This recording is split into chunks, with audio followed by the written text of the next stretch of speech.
Hey everybody, we've got a real estate shoot today and I figured it'd be a good time to go over some basics of shooting real estate photography. So we've got a vacant house today, but it's been staged, and I figured it'd be a good one to kind of go over just the basics of real estate photography to help you get going. But you can see how the house looks, and I'm going to be going room to room. The first thing I do is turn on the lights in each room. You can see I've got a camera already set up in the kitchen. I've already shot this particular room. But I turn on the lights everywhere, and then it does two things. One, it gets me familiar with the layout of the house if I walk through and do all the lights first. And two, when I finish, I can go back, and as I'm cutting off lights, I can mentally think, okay, make sure I did not forget a room, because it does happen. It is possible for you to overlook a room. I've done it before myself. So we'll go through this and kind of show you how I do this. Now you can see what I use is a gimbal head instead of a ball head. It helps me get my corners easier and quicker. I do love the gimbal head here. But while we're here in the kitchen, there's two rooms that I overexpose. I want the kitchen to look bright because the brightness brings out the cleanliness. And also in the restroom or the bathroom, I want it to be bright. Again, the white that is usually in the bathroom, if it's bright, it shows cleanliness. So those are the key things there. Now in the den, the living room, the bedroom, I don't mind it being just a tad darker. They're more of the peaceful room, the ease room. So I brighten up my kitchens and my bathrooms, and I don't necessarily darken, but I make sure I'm not too bright in the den, the living room, and the bedrooms. When I shoot a room, I shoot corner to corner. This will usually give me at least 3, but usually 4 different shots of each room, so it gives you a good layout. And when I shoot those corner to corner shots, I'm not trying to get this wall, and both of those walls behind the camera there. I'm only focusing on these 2 walls that are behind the camera.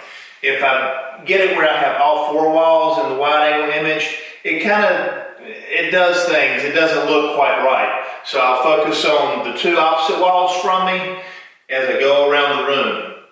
Also, number 1 rule in real estate is keep your verticals vertical. I do this by aligning the grid lines in my camera with something straight, such as a door frame, windowsill, something like that, in order to, so I know that my verticals are vertical.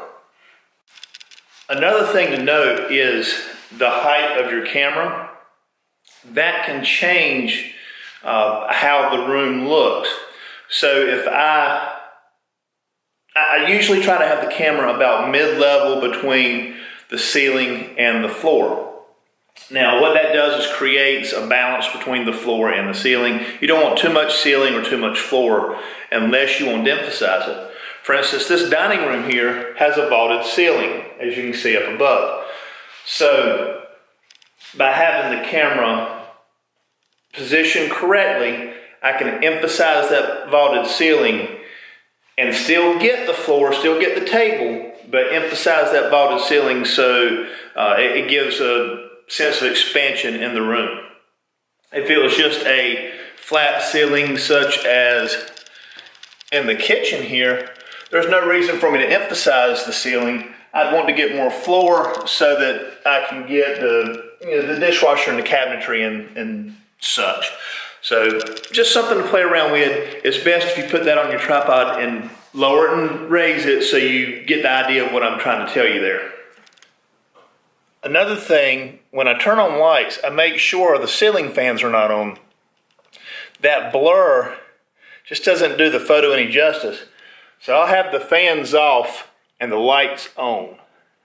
When I shoot, I typically will bracket 3 exposures, 1 stop off, And that's so you don't get the blowouts of the windows like this. See how it's really bright coming through there?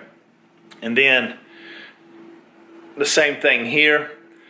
So if I bracket, I can pull the best exposure out of the two, or out of the three, and then see how it's adjusting for the light. I can pull the best exposure out of the three and adjust my sliders on the highlights and the shadows to make it come out. Or worst case scenario, I can take the three images, blend them together, and do basically HDR, but just kind of tone it down a little bit, just so that I don't have the windows blown out or too dark in the room. In bathrooms, you always have to watch out for the mirrors, because you don't want your reflection in the picture. It can also happen in fireplaces that have the glass front, or in the kitchens on your oven, and sometimes even refrigerator, depending on how glossy the stainless steel is, if it's a stainless steel appliance. So always be mindful of your reflections in glass and mirrors in bathrooms and kitchens, bedrooms, at the chest of drawers, for instance. Also in restrooms, make sure the toilet seats are down, never leave them up. Always have toilet seats down. Another thing with bathrooms is, because the fixtures such as the toilet, the countertop, and the bathtubs are so low, you may have to get low. You're not worried about ceiling, but you want to get these fixtures, especially if they're nice looking fixtures, in the frame. So generally, the bathrooms, I'll do it handheld. It's not that hard. With the vibration control and shooting this 1530, I've actually been able to hold it for 1 second and have perfectly sharp images, but that's why we get low. You can also do it with the tripod.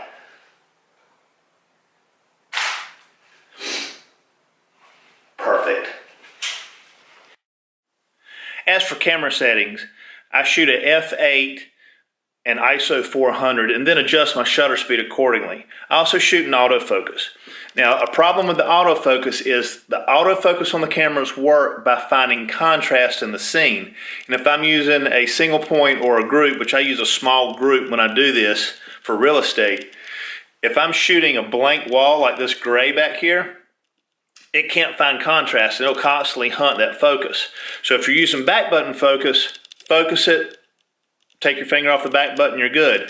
If you use shutter release focus, focus it, then hold down the autofocus lock on the back, which is the back button focus if you have it switched around, but hold the autofocus lock and then snap your shots. If you're bracketing, make sure the camera is in continuous high for the shutter release. Squeeze the shutter down and then hold it down throughout the expanse of the shots. If you're using a trigger release, then make sure your vibration control is off, because that will cause the image to jump a little bit, and if you end up having to blend those images together, you can find they're out of line and make it look soft. So to recap, for real estate photography, for the basic rules, keep your verticals vertical, which is these lines in these corners or door frames over here. Make sure they're straight up and down. You don't want them skewed in at the top or in the bottom or bowed throughout the frame. Make sure all your lights are on and all your ceiling fans are off. Stay out of reflections in your kitchens, such as the oven, and also in your bathrooms and bedrooms with the mirrors. Also in the bathrooms, shoot low so that you can get all the fixtures, and make sure the toilet seat is down. Bracket the photos if you can so that you do not blow out the windows, and use a steady tripod with a steady ball head or gimbal, such as in my case, with either a shutter release, the timer, or be really good using your finger on the shutter. I hope this helps out. If you have any questions, drop them in the comments below. I'll be happy to answer them the best I can.